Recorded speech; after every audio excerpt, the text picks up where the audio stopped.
기도에 대한 말씀 8번째 깨어 기도하라 라는 제목으로 말씀을 드리겠습니다. 우리 주보에 보시면 우리 누가복음 15장 11절에서 24절 있는 본문 말씀이 있는데 이걸 먼저 읽고 한번 시작하도록 하겠습니다. 주보에 있는 말씀을 참조하셔서 누가복음 15장 11절에서 24절 말씀 같이 읽겠습니다. 한 목소리로 시작.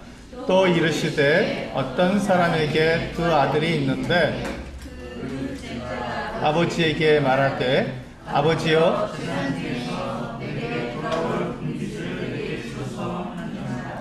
아버지가 그 살림을 각각 나누어 주었더니 그 후 며칠이 안 되어 둘째 아들이 재물을 다 모아가지고 먼 나라에 가 거기서 허랑방탕하여 그 재산을 낭비하더니 다 없앤 후 그 나라에 크게 흉년이 들어 그가 비로소 궁핍한지라 가서 그 나라 백성 중 한 사람에게 묻혀 사니 그가 그를 들러보내어 돼지를 치게 하였는데 그가 돼지 먹는 쥐엄 열매로 배를 채우고자 하되 주는 자가 없는지라 이에 스스로 돌이켜 이르되 내 아버지에게는 양식이 풍족한 품꾼이 얼마나 많은가 나는 여기서 주려 죽는구나. 내가 일어나 아버지께 가서 이르기를 내가 하늘과 아버지께 죄를 지었사오니 지금부터는 아버지의 아들이라 일컬음을 감당하지 못하겠나이다. 나를 품꾼의 하나로 보소서 하리라 하고 일어나 아버지께로 돌아가니라. 아직도 거리가 먼데 아버지가 그를 보고 치근히 여겨 달려가 목을 안고 입을 맞추니 아들이 이르되 아버지 내가 하늘과 아버지께 죄를 지었사오니 지금부터는 아버지의 아들이라 일컬음을 감당하지 못하겠나이다 하나 아버지는 종들에게 이르되 제일 좋은 옷을 내어다가 입히고 손에 가락지를 끼우고 발에 신을 신기라.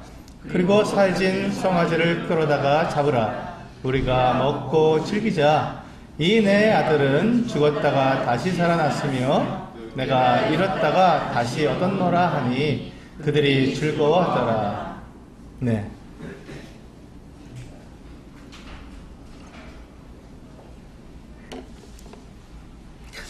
오늘 그 말씀은 깨어 기도하라는 제목으로 말씀을 드리는데요. 우리는 깨어 있어야 합니다. 이 깨어 있다는 말은 무엇이죠? 잠들었다가 이제 잠에서 깨어나라는 것입니다. 근데 우리가 왜 깨어서 왜 우리가 깨어나야 할까요? 왜 깨어나야 할까? 이제 우리가 좀 주제를 다루고 있는 대로 우리는 기도하기 위해서 깨어 있어야 합니다. 정말로 기도하기 위해서는 깨어 있어야 합니다. 우리가 기도하지 못하는 이유 중에 하나가 깨어 있지 않기 때문에 기도하지 못합니다. 잠들어 있기 때문에 내 영혼이 잠들어 있기 때문에 우리는 기도하지 못하는 것입니다. 그래서 깨어 있어야 되는데 우리가 그럼 내가 지금 이렇게 눈 뜨고 있으니까 깨어 있는 거 아닙니까? 예, 지금 눈 뜨고 있으니까 깨어 있는데 우리는 밤에 자고 낮에는 깨어 있는데 더 이상 무엇을 깨어 있어야 합니까? 라고 우리는 생각할 수 있습니다. 근데 우리 한번 이거 베드로전서 5장 8절 주보에 나와 있죠? 한 목소리로 같이 읽어보시겠습니다. 시작. 근신하라 깨어라 너희 대적 마귀가 우는 사자같이 두루다니며 삼킬 자를 찾나니. 여러분이 지금 내가 살고 있는 내 삶의 이 길에 내가 걸어가고 있는 이 길에 우는 사자가 마귀가 우는 사자처럼 산길차를 찾으려고 두루다니고 있는 것을 내가 알지 못하면 그렇다면 나는 자고 있는 것입니다. 그렇다면 나는 자고 있는 것입니다. 마귀가 내 주위에서 으르렁거리면서 나를 삼키려고 계속 그렇게 나를 노려보고 내가 언제 길에서 벗어나는지 내가 언제 목적에서 떠나가는지를 노려보고 있다는 것을 내가 깨닫지 못한다면 그렇다면 나는 자고 있는 사람입니다. 잠들어 있는 것이죠. 그러니까 내가 위험을 모르고, 그러니까 내가 안전하다, 평안하다 하면서 그 길을 걸어가고 있는 것입니다.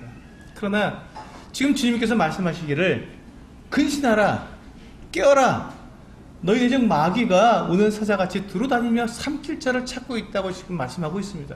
이 지금 장면은 2000년 전에 어느 때, 그때 한때를 말씀하고 있는 것이 아니라 지금까지도 동일하게 주님께서 우리에게 말씀해주고 있는 내용이며, 앞으로 주님께서 다시 오실 그날까지 마귀는 여전히 똑같이 믿는 자라 할지라도 구분 없이 그가 누구이든지 간에 삼킬 자를 찾아서 두루다니며 노려보고 있다는 것입니다. 우리 성도들 중에서 혹시 동물의 왕국 이렇게 보십니까? 저는 가끔 한 번씩 봅니다. 근데 이 동물의 왕국을 보면요, 이 사자가 사냥을 하는 모습이 종종 나옵니다. 사자가 사냥감을, 먹잇감을 딱 노려볼 때 건강하고 튼튼하고 큰 놈을 노리겠습니까? 아니면 약하고 작고 병든 놈을 노리겠습니까? 예, 100%입니다. 약하고 작고 병든. 우리 생각에는 큰 걸 잡아먹어야 배부르지 않을까 하는데 그렇지 않습니다. 사냥하기 좋은 것. 예, 이 맹수라 할지라도요, 약하고 또 병든, 이게 딱 그 가는 모습, 걸어가는 모습만 봐도 저 먹잇감이, 저 양이, 저 사슴이 병들었구나, 약하구나, 잘 뛰지 못하는 걸 금방 알아보고 계속 노려보고 있습니다. 언제까지? 무리에서 떨어져 나올 때까지. 무리에서 떨어져 나와서 이 무리들이 도와주지 못할 때까지 계속 노려보고 있습니다. 그러다가 무리에서 딱 떨어지는 순간, 사정없이 달려가서 목을 딱 물어버립니다. 그리고는 자기 먹잇감으로 삼는 것이죠. 이게 사자가 사냥하는 방법입니다. 근데 지금 주의 말씀에서 우리에게 말씀하시기를 마치 그 사자처럼 마귀가 울부짖으면서 다니는 거예요. 어디 그렇게 주님으로부터 떨어져 나가는 그런 병든 자들이 없는가? 하나님으로부터 떨어져 있는 그 같은 약한 자들이 없는가? 무리로부터 떨어져 나와서 자기 혼자서 방황하고 있는 그 같은 자들이 없는가? 두루 살펴다니면서 삼킬 자를 찾고 다닌다고 주님께서 말씀하고 있는데, 우리가 지금 살아가고 있는 이 삶의 여정이 바로 그와 같이 마귀의 그와 같은 두루 찾아다니는 이와 같은 위협 가운데 우리가 살아가고 있는데, 우리가 그 위협을 모르고 우리가 지금 살아가고 있고, 내 삶은 참 평안하다, 내 삶은 참 안전하다, 이 세상이 참 만족하다라고 생각하면서 걸어가고 있다면, 살아가고 있다면 내 삶은 100% 잠들어 있는 것입니다. 깨어야 할 필요가 있는 것이지요. 깨어나라고 주님께서 말씀하신 이 베드로전서 5장 8절의 말씀이 우리에게 반드시 필요한 말씀이 된다는 것입니다.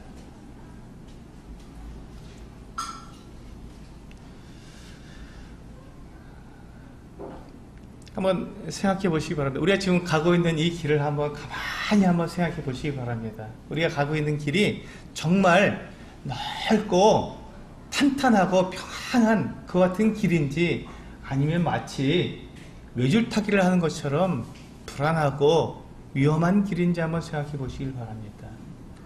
이 시상생활은요, 어찌 보면 외줄타기를 하는 것처럼 아슬아슬한 경우가 참 많습니다. 아슬아슬한 경우가 참 많습니다. 아차 싶으면 떨어질 수밖에 없는, 아차 싶으면 하나님으로부터 멀어질 수밖에 없는 그 같은 아슬아슬한 길을 걸어갈 때가 참 많습니다. 그래서 우리가 이렇게 깨어 근신하라고 하신 말씀이 자주 나오는 이유가 바로 그것이죠. 왜냐하면 우리가 지금 보고 있고 우리가 살고 있는 이 세상은 육체에 속한 세상이고, 이 세상에 속해 있고, 또 이 세상 신인 마귀가 얼마든지 사람들을 이끌어갈 수 있는 것 같은 위험 가운데에 있기 때문에, 그렇게 정말 죄악과 더러움과 유혹이 가득한 세상 가운데서 오직 예수 그리스도의 그 빛을 보고 그 빛만 향해서 나아가고 있기 때문에 우리의 삶이 외줄타기와 같을 수도 있다는 것이죠. 외줄타기와 같을 수도 있다. 그렇게 우리는 위태로운 길을 갈 수도 있다는 것입니다. 근데 참 놀라운 것은요, 그렇게 위태롭고 정말 아찔한 것 같은 길인 것 같은데, 참 놀라운 것은 우리 주님께서 우리에게 목자가 되어주신다는 것입니다. 주님이 그 목자 되심은 그 능력이 분명하시고 완전하시기 때문에 우리를 아무리 그 위태로운 길, 아슬아슬한 길이라도 정확하게, 안전하고 완전하게 우리를 인도해 가시는 것입니다. 이게 우리에게 있어서 안전과 평안이지요. 주님께서 인도해 주시는 그 인도하심 속에 내가 들어가서 주님의 그 인도하심을 따라 내가 가게 된다면 그 길은 넓고 평탄한 길보다 더 안전하고 더 확실한 길이라는 것입니다. 그렇기 때문에 우리는 주님을 따라 가게 됩니다. 그런데 우리가 그 주님께서 인도하시는 그 인도하심에서 눈을 돌려서 세상을 바라보고 내 육체가 원하는 것을 따라서 잠깐 그 목자의 인도하심을 벗어나는 순간, 그것은 외줄타기와 같아서 얼마든지 세상 가운데 우리가 유혹을 받고 나가게 되고, 우리 가운데 죄악이 들어오고 큰 이와 같은 사단의 그 유혹 가운데 빠져들어갈 수 있는 얼마든지 그런 여지가 있는 그 같은 길이라는 것이죠. 그래서 우리가 지금 처해 있는 그 길을 내가 지금 돌아보고 그것을 확인해보고, 내가 서 있는 이 길, 내가 걸어가고 있는 이 길이 그와 같은 길이라는 것을 알지 못하면 우리는 잠들게 됩니다. 깨어서 그것을 바라보는 순간 우리는 근신할 수밖에 없고 기도할 수밖에 없습니다. 우리는 인도함을 받아야 되기 때문에, 주님의 인도하심을 받아야 되기 때문에 우리는 기도할 수밖에 없는 것이죠. 그런데 내 상황이 아주 그냥 넓은 길인 것 같고 편안한 길인 것 같고, 그냥 내 육체의 즐거움, 내가 먹고 마시고 즐기는 거, 이 어떤 삶이 참 좋다 하고 그렇게 주님을 바라보지 않고 그냥 살아가게 된다면 내가 어느덧 주님을 떠나가 있고 어느덧 멀리 떠나가 있는 내 삶을 느끼지도 못한 채 마귀에게 농락당하고 있는 것을 우리는 경험하게 된다는 것이죠. 그래서 주님께서는 그래서 깨어서 기도하라고 말씀하고 있습니다. 깨어서 기도하라고.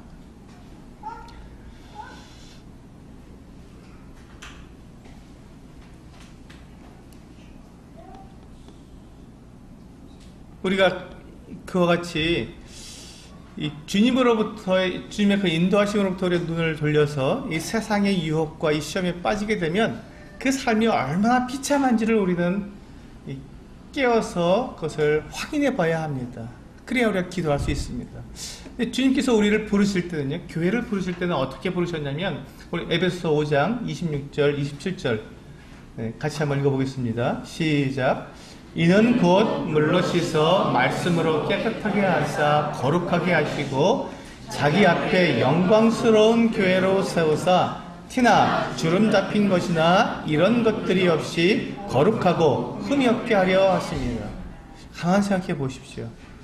우리가 주님의 인도하심을 받고 주님께서 우리를 이끌어 가시는 이 삶의 이 모습, 주님께서 원하시고 주님께서 우리를 만들어 가시는 이 모습은 바로 이와 같은 모습입니다. 거룩하고 깨끗하고 흠이 없고 완전한 모습입니다. 이런 모습을 우리가 생각하게 될 때 얼마나 평안하고 얼마나 안전하며 얼마나 행복한 모습입니까? 이게 우리가 추구해야 될, 우리가 정말 바라보고 그것을 얻기 위해서 우리가 추구해야 될 이와 같은 삶의 모습이 바로 이 에베소 5장 26절과 27절의 이 같은 모습입니다. 우리는 그와 같은 사람, 그와 같은 교회로 우리를 부르심을 받았고 주님은 그와 같은 교회로 세우시기 위해서 우리를 이끌어 가시는 것이죠. 우리가 가고 있는 그 길, 이 길은, 이 신앙의 길은 마치 이것이 위태로운 길 같고 외줄타기와 같고 정말 그 아슬아슬하게 걸어가는 그 같은 길과 같아도, 그 같은 길처럼 보여도 이 길은 주님께서 우리를 이와 같은 모습으로 만들기 위해서 우리를 이끌어 가시, 인도해 가시는 그 같은 길이라는 것입니다. 물로 씻어서 깨끗하게 하시고 거룩하게 하시고 영광스러운 교회로 세우시는 이와 같은 이 영광스러운 모습으로 우리를 이끌어 가시기 위해서 주님께서는 우리를 인도해 가시는 것입니다. 그래서 티나 주름 잡히는 것이나 이런 것이 없이 거룩하고 흠이 없게 만들기 위해서 우리를 이끌어 가시는 거예요. 이게 우리가 바라보고 가야 할 우리의 목표죠. 교회의 모습입니다. 우리가 만들어 가야 할 교회의 모습이고요. 이 교회는 곧 우리의 각 지체들이 모여서 교회가 이루어진 것이기 때문에 이 교회가 이렇게 거룩하고 흠이 없다는 것은 곧 내가 거룩하고 흠이 없다는 것을 말하는 것입니다.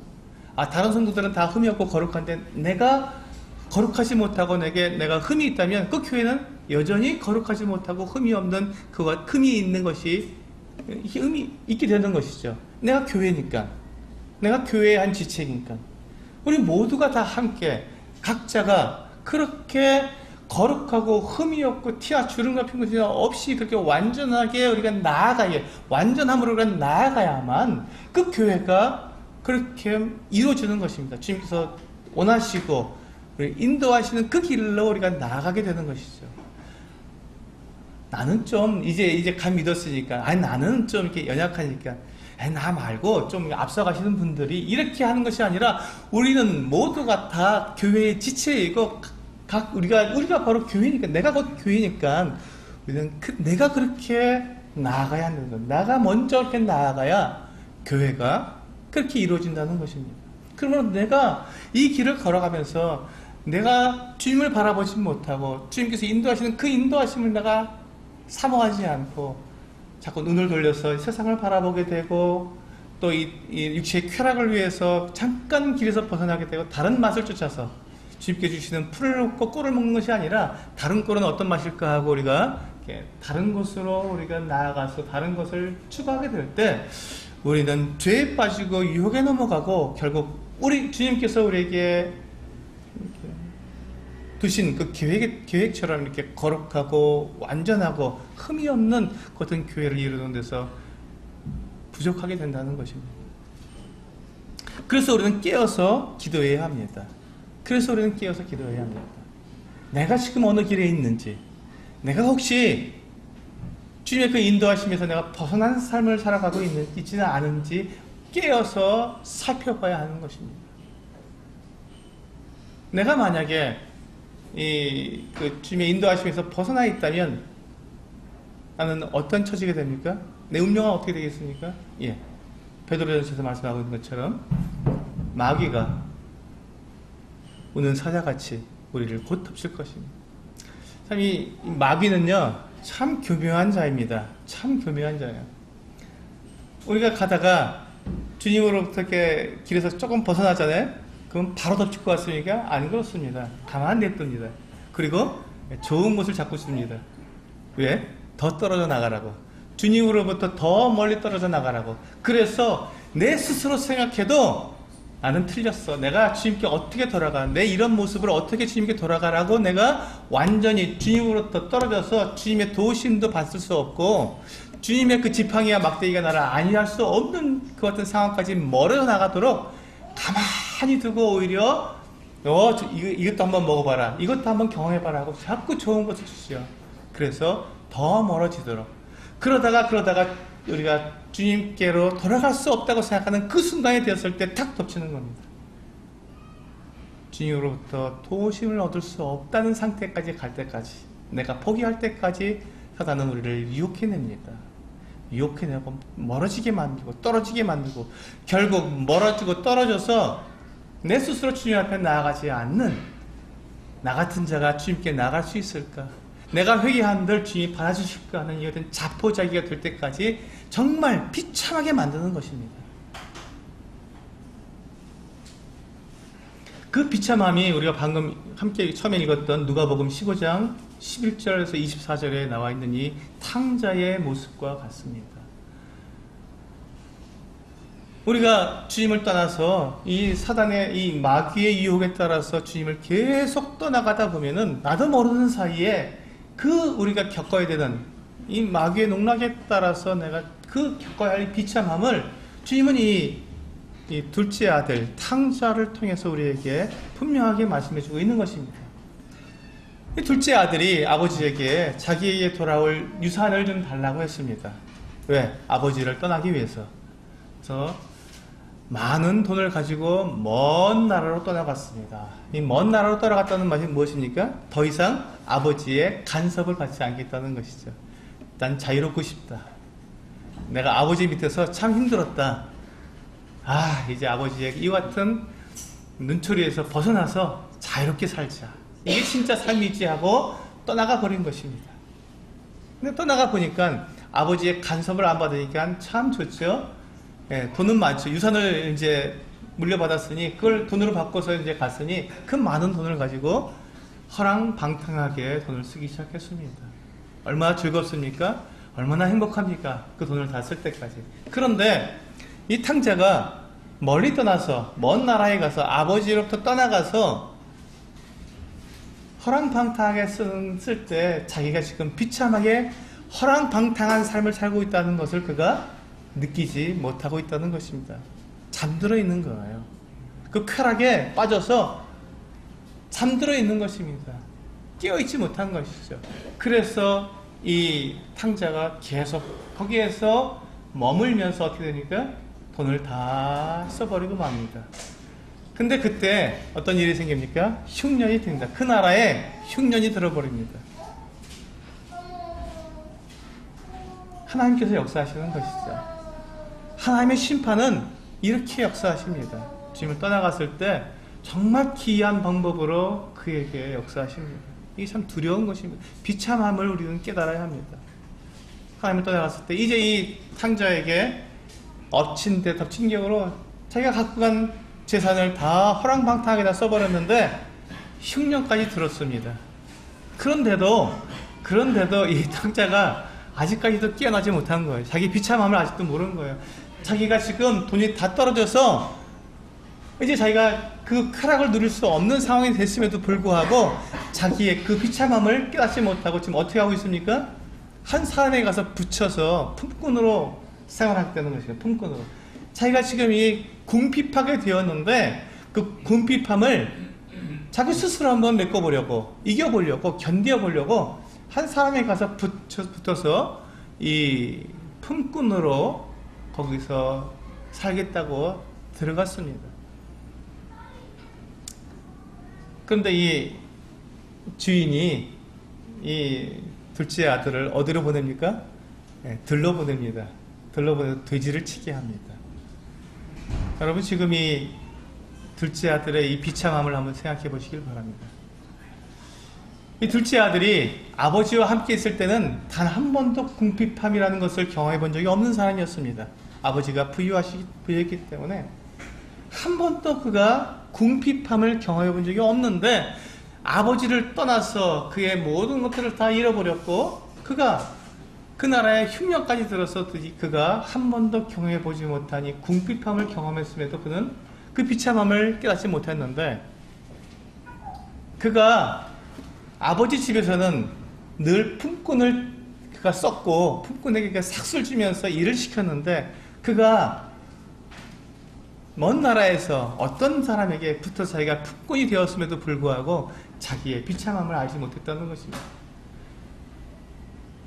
그가 품꾼으로 아버지 집에서는 한 번도 품꾼이 되어본 적이 없고 자기가 주인으로 살았는데 자기가 품꾼이 되었음에도 불구하고 자기의 그 비참함을 고집스럽게 유지하고 있는 것이죠. 그러다가 이제 드디어 들러 나갔습니다. 들러 나가서 무엇을 치게 되었습니까? 돼지를 치게 되었습니다. 이스라엘 사람들은요, 돼지는 부정한 짐승이기 때문에 상종을 하지 않습니다. 돼지 치는 사람은 쳐다도 보지 않습니다. 그런데 지금 이 사람은, 이 탕자는, 이 둘째 아들은 지금 이 돼지를 치러 들에 나가야 했습니다. 그럼에도 불구하고 아직까지도 돼지를 치러 들에 나가는 그 순간까지도 이 탕자는 아직도 잠에서 깨어나지 못하고 자기의 비참함, 자기의 그 지금 이 가고 있는 그 길이 얼마나 멸망한 길이며 얼마나 끔찍한 길이며 이 세상의 이 주관자들에 의해서 자기가 지금 농락당하고 있다는 이 사실을 쳐다보지를 못하는 거예요. 자기가 얼마나 비참한지를 알지도 못하는 거예요. 그러다 보니까 그가 거기까지 들에까지 나가도 돼지를 치러 나가게 된 것이죠. 그런데 드디어 이 아들이 자기의 비참함을 깨닫는 시간이 되었습니다. 가장 밑바닥에 왔을 때 이 드디어 이 둘째 아들이 비참함을 깨닫습니다. 어떻게 깨닫습니까? 돼지 먹는 쥐엄 열매를 먹으려고 했는데 그것조차도 주는 사람이 없었습니다. 너무너무 배가 고파서 이제 제가 굶어 죽게 되는 상황이 딱 되니까 그제서야 비로소 이 둘째 아들은 눈을 뜨게 되었습니다. 깨닫게 되었습니다. 내가 잠들어 있었구나. 내가 세상 유혹에, 사단의 유혹에 지금 이렇게 빠져서 내가 얼마나 비참한 삶을 살고 있는지 그것조차도 내가 모르고 여기까지 왔구나. 쾌락과 유혹과 미혹과 이 모든 것에 내가 빠져서 지금 여기까지 왔구나. 그럼에도 불구하고 내가 지금 이 비참한 속에 있으면서 내가 그걸 몰랐구나. 그런데 내 아버지 집을 생각해 보니 거기에는 품꾼들도 풍족하게 사는데 나는 아들인데 여기서 내가 굶어 죽게 생겼구나. 정말 내가 비참하구나. 정말 내가 비참한 삶을 살아왔구나 하는 것을 드디어 깨닫게 되었을 때 그때 그는 아버지 집을 생각하게 되었고 아버지 집으로 돌아가야겠다 하는 이와 같은 생각을 하게 되었습니다. 드디어 이 둘째 아들이 빛을 보고 빛을 향해서 그가 다시금 돌아오게 된 것이죠. 이것을 회개라고 합니다. 이 둘째 아들의 이 비참함을 한번 생각해 보시기 바랍니다.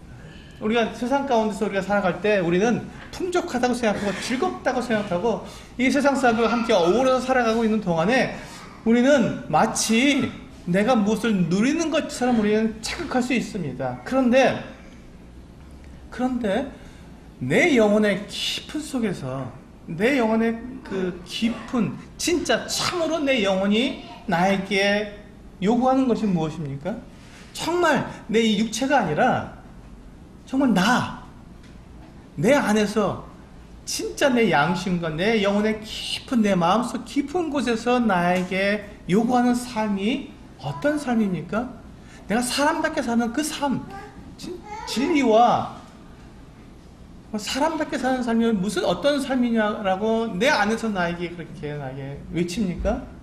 주님께서 말씀하셨죠. 에베소서 5장 27절처럼 그렇게 거룩하고 완전하며 깨끗하고 흠이 없고 주름 잡힌 것도 없고 티도 없는 그와 같은 삶이 진짜 삶이라고 내 안에서 내 영혼이 외침에도 불구하고 내 눈이 보는 것, 내 육체가 원하는 것 때문에 그것을 자꾸 억누르고 잠잠히 있으라 그러고 내 육체의 쾌락을 위해서 내 만족을 위해서 그렇게 나아가다 보니까 내가 잠들어 버렸고 내 영혼의 그 목소리를 내가 일축해버리고 쾌락을 위해서 살아가고 있던 것이었습니다. 그러다 보니까 이제 돌이켜보면 우리가 깨어나지 않으면 내가 지금 살고 있는 이 세상의 그런 그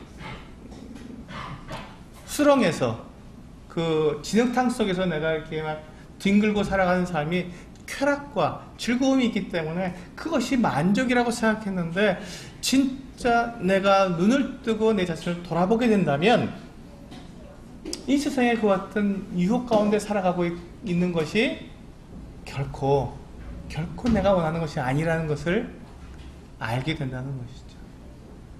그것을 알게 된다는 것입니다. 어떻게 할 때? 내가 깨어서 눈을 뜨고 나의 모습을 내가 정확하게 보게 될 때, 내 주변이 어떠한 위험에 있는지를 내가 알게 될 때 비로소 내가 비참한 삶을 살아왔구나. 내가 진짜 주님께서 나에게 원하시고 나에게 주시고자 하시는 그 아름다움, 그 거룩한 영광스러움을 내가 버리고 이 비참함 속에서 살아왔구나 하는 것을 알게 될 때 그때 우리는 눈을 뜨고 빛 가운데로 나아가기 위해서 우리는 무엇을 합니까? 회개를 하고 자백을 하고 기도하기 시작하는 것입니다. 이 기도가 주님께서 우리에게 원하시는 기도입니다. 나의 삶의 비참함을 알았을 때 우리는 간절함이 나오게 되죠. 그때야 비로소 우리는 간절하게 주님 앞에 기도할 수 있습니다. 주님, 제가 원하는 것은 이와 같은 삶이 아니었는데 제가 여기에 와 있습니다. 주님, 제가 이제 곧 이 마귀의 그 울부짖는 이 사자처럼 울부짖는 마귀에게 제가 삼킬 것 같은데 주님, 저를 도와주십시오 하고 우리가 간절하게 기도할 수 있게 된다는 것입니다. 그런데 내가 잠들어 있으면 그런 기도가 나올 수가 없지요. 주님 앞에 우리가 호소하고 간절히 구하고 주님 앞에 매달리는 이와 같은 기도를 할 수가 없지요. 깨어 기도할 수가 없게 된다는 것입니다. 주님께서는 지금 우리 마태복음 26장 말씀 한번 읽어보겠습니다. 마태복음 26장 41절 같이 읽겠습니다. 시작. 시험에 들지 않게 깨어 기도하라. 마음에는 원이로되 육신이 약하도다 하시고, 이 말씀은 주님께서 지금 겟세마네 동산에 들어가시면서 제자들에게 부탁하신 거예요. 깨어서 나와 함께 기도하자고. 나는 지금 고민해서 죽게 되었으니까 내가 이렇게 지금 슬프고 애통스러워서 하나님께 기도하러 들어가는데 나와 함께 깨어서 기도하자고 주님께서 이 제자들에게 부탁하신 거예요. 깨어서 기도하라고. 주님은 지금 그 겟세마네 동산 안으로 깊이 들어가셔서 거기서 아버지 하나님께 정말 땀을 흘리면서 기도하시는데 그 땀이 마치 핏방울이 떨어지는 것처럼 이렇게 막 쏟아내릴 정도로 그렇게 힘이 수고하고 애써서 그렇게 기도하고 계셨는데 잠들 틈이 없으셨죠. 주님은 피곤할 틈이 없으셨습니다. 그렇게 기도하고 계셨는데 제자들은 그 자리에서 육신이 피곤해서 잠이 들고 말았던 것입니다. 주님의 그 고통스러운 기도, 주님께서 그 십자가의 그 고통, 주님께서 그 육체의 고통을 말씀하시는 것이 아닙니다. 주님께서 받으신 십자가의 고통은 아버지 하나님께로부터 이 영원한 사랑 가운데서 단 한 번도 아버지에게 버림받은 적이 없는 완전한 사랑 가운데 아버지와 함께 거하셨던 그분이 자기가 죄인이 되어서 아버지께로부터 버림받으셔야 하는 이 버림받는 것에 대한 고통을 말하는 것입니다. 우리 성도님들은 한 번씩은 다 사랑해 보셨을 거라고 생각이 됩니다. 사랑을 하는 사람에게 내가 정말로 내 목숨을 바쳐서 사랑할 그 사람에게서 내가 버림을 받을 때 살고 싶지 않습니다. 그걸 정말 그때는 그래서 우리가 시련을 당하면 자살도 하지 않습니까? 그렇게 무서운 겁니다. 사랑하는 사람으로부터 버림받는다는 것은 내가 살 이유가 없다고 할 만큼 그렇게 고통스러운데, 우리가 사람으로서 사람과 사람 사이의 그 사랑도 그러한 영향을 미칠지언정 그렇게 영향을 미치는데, 영원하신 하나님께서 단 한순간도 아버지로부터 떨어져 본 적이 없는 완전한 사랑을 하시는 이 아들 하나님께서 아버지로부터 버림을 받으셔야 하는, 그것도 죄인이 되어서 버림을 받으셔야 하는 이 고통을 내다보시면서 주님은 아버지여, 만일 할만하시거든 이 잔이 나에게서 지나게 하옵소서. 아버지로부터 버림받는 이 괴로움을 내가 감당할 수 없다고 고백한 것입니다. 그 고통 가운데서 부르짖으면서 기도하실 때 제자들에게 나와 함께 기도해야 한다, 나와 함께 깨어서 기도해달라고, 시험에 들지 말게, 사단이 너희를 시험할 터인데 너희 깨어있지 않으면 너희가 이 마귀로부터 시험을 당할 것이고 너희가 결국은 넘어질 터인데, 나를 부인하게 될 터인데, 그래서 부인했지 않습니까? 다 도망치지 않았습니까? 주님께서 붙잡으실 때 깨어서 기도하라고 주님께서 부탁하셨음에도 불구하고 그들이 잠이 들고 말았습니다. 주님께서 오셔서 보시고는 너희가 마음에는 원인데 나와 함께 기도하고 싶지만 너희 육신이 약하구나 하고 그들을 이해하시고 주님께서는 다시 기도하러 가셨습니다. 주님 홀로 그렇게 기도하셨습니다.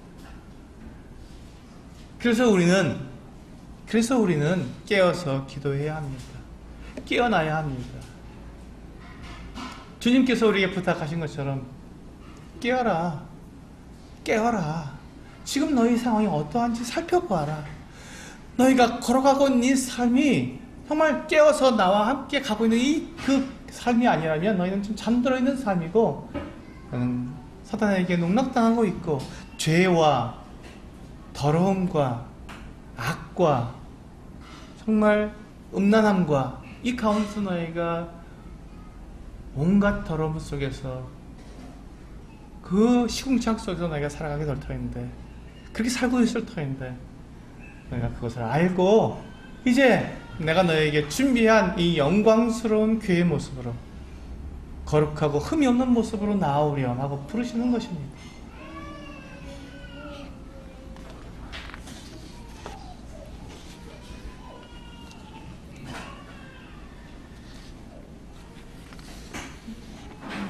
마귀는요 우리를 시험합니다.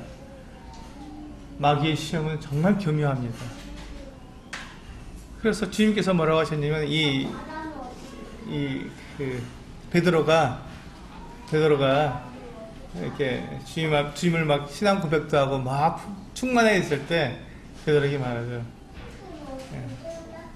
사단이 너를 밀가부로 하려고 나에게 청구하고 있다. 그러나 내가 시험에 들지 않도록 내가 막고 있다. 지금 이렇게 말씀하셨습니다.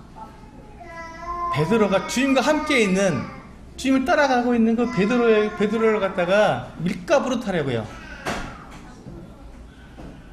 마음대로 시험하고 유혹하고 넘어뜨리려고 베드로를 지금 청구하고 있다는 거예요.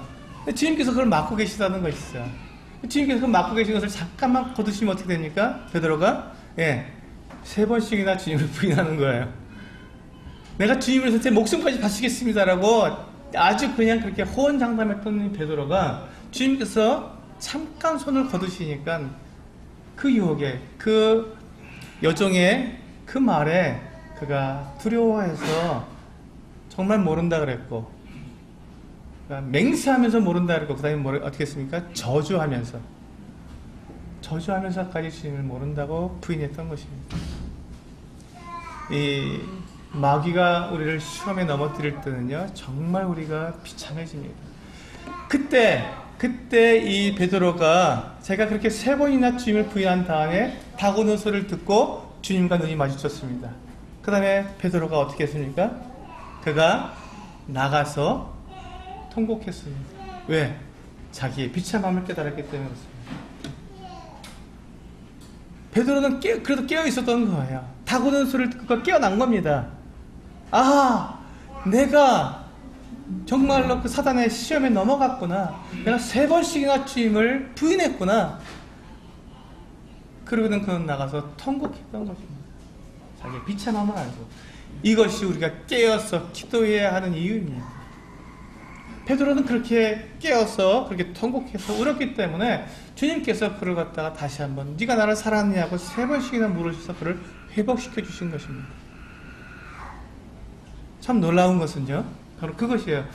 우리가 주님께로 우리가 눈을 떠서 나의 비참함을 알고 주님 앞에 회개하고 자백하고 주님 앞에 나아가기 위해서 주님 앞에 기도하고 그 길로 들어서는 순간 참 감사하게도 주님은 우리를 받아주신다는 것입니다.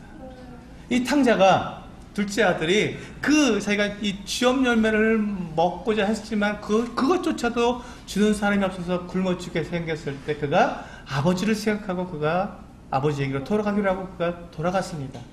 차마 아들처럼 받아달라고는 이 면목이 없으니까 그렇게는 제가 말씀드릴 수 없고 차라리 품꾼만 내어도 자기가 굶어 죽지 않을 테니까 품꾼으로 써달라고 하려고 돌아갔습니다. 그런데 여러분 이 하나님이 어떠한 모습으로 우리를 영접해 주시는지 아버지의 모습에서 우리는 볼 수 있습니다. 아직도 거리가 먼데 멀리 떨어져 있습니다. 마을 입구에서 아버지가 기다리고 있었는지 저 멀리서 터벅터벅 걸어오고 있는 이 아들, 나갈 때는 부유하게 정말 화려하게 아주 그냥 당당하게 그 많은 재산을 가지고 나간 그 아들이 얘는 완전히 거렁뱅이가 돼서 아무도 알아볼 수 없을 것 같은 그 모습으로 정말 배가 고파서 꾸부정한 허리를 가지고 그 비참한 모습으로 터벅터벅 걸어오는 그 아들의 모습을 보고 이 아버지는 달려갔습니다. 그 아들을 향해서 달려간 거예요. 그 비참한 모습의 아들을 보고 달려갔습니다. 그래서 목을 안고 입을 맞췄습니다. 그리고는 그에게 신발을 신기라고 했고, 그에게 제일 좋은 옷을 갖다가 입히라고 했고, 손에 가락지를 끼웠습니다. 이제 그는 품꾼이 아니라 아들이라는 뜻이죠. 이 아들은 아버지 책을 품꾼으로 써주셔서 하고, 그가 아무리 얘기해도 아버지가 어떻게 그 아들을 품꾼으로 쓰겠습니까? 비록 거렁뱅이에 대해서 왔다 하더라도 아들은 아들이죠. 아들이 어떻게 품꾼이 되겠습니까? 그러니까 이 아들에게 신발도 신기고 옷도 입히고 손에 가락지를 끼웠습니다. 그리고는 가장 살찐 소를 꺼내, 송아지를 꺼내서 잡아서 잔치를 베풀려고 합니다. 왜요? 아버지에게 돌아온 이 아들 때문에. 단 한 가지 이유입니다. 아버지에게로 돌아온 이 아들 때문에 아버지는 너무 행복해서, 너무 기뻐서 그를 위해서 잔치를 베풀어 주시는 것이지요. 우리 인생의 아버지도 그러할진데 우리 하늘 아버지는 어떻겠습니까? 우리 하늘 아버지는 어떻겠습니까? 우리가 우리의 삶의 이 비참함을 깨닫고 우리가 하나님께로 돌이켜서 회개하고 돌이켜서 아버지께로 우리가 나아가게 되면 이 거리가 먼 게 아니죠. 우리가 돌아가시는 순간 아버지는 우리에게 다가오셔서 우리를 안아주시고 우리를 받아주시고 용서해 주실 뿐만 아니라 우리에게 가장 좋은 곳으로 주셔서 잔치를 베푸시고 우리 아들로서 살아갈 수 있도록 우리를 붙들어 주신다는 것입니다. 그러니 염려하지 마시고 두려워하지 마시고 하나님께로 나아가야 합니다. 우리가 하나님께로 나아갈 수 있는 그 유일한 길은 우리가 깨어야만 가능합니다. 깨어나지 않으면, 잠들어 있으면 우리는 결코 그것을 알 수 없습니다. 그 길로 나아갈 수 없습니다. 우리가 비록 구원받은 사람이라 할지라도, 우리가 예수 그리스도를 믿고 거듭난 그리스도인이라 할지라도 우리가 잠들어 있으면 우리는 그 삶을 누리지 못하고 여전히 비참한 삶 속에서 우리가 살아갈 수 있다는 것입니다. 요엘서 2장 12절과 13절 말씀을 보고 마치겠습니다.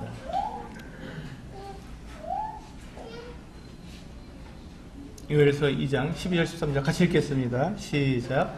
여호와의 말씀에 너희는 이제라도 금식하고 울며 애통하고 마음을 다하여 내게로 돌아오라 하셨나니 너희는 옷을 찢지 말고 마음을 찢고 너희 하나님 여호와께로 돌아올지어다. 그는 은혜로우시며 자비로우시며 노하기를 더디하시며 인애가 크시사 뜻을 돌이켜 재앙을 내리지 아니하시나니. 아멘. 주님은 바로 이와 같은 분이십니다. 주님은 너희 아버지는 은혜로우시며 자비로우시며 노하기를 더디하시며 인애가 크시사 뜻을 돌이키사 재앙을 내리지 않는 분이십니다. 돌아오기만 하면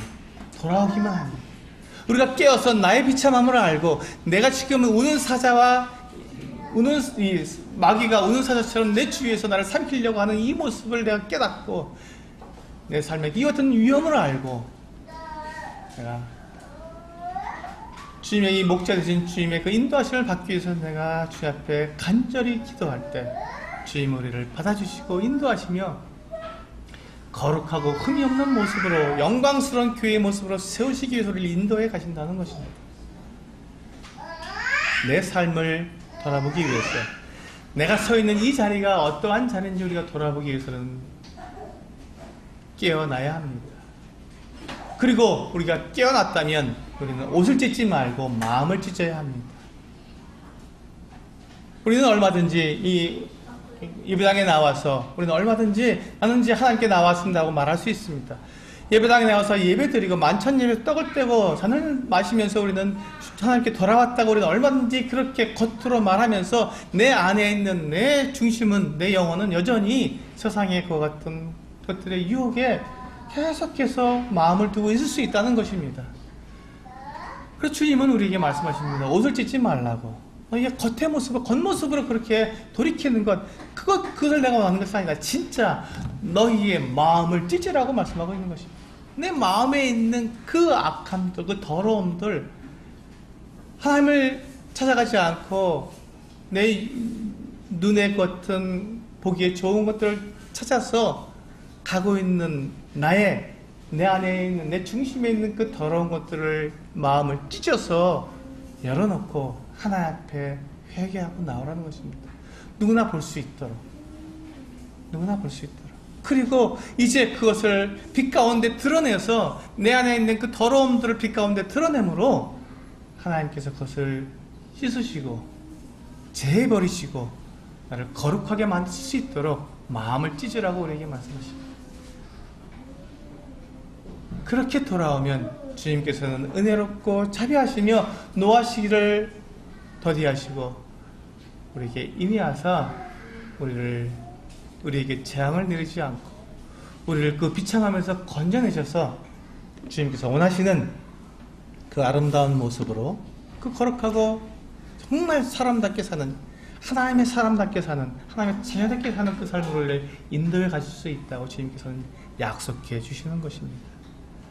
그래서 우리는 깨어서 기도해야 합니다. 이제 우리 정말 내 삶이 지금 어디 와 있는지 내 현주소를 보기 위해서 우리 깨어납시다.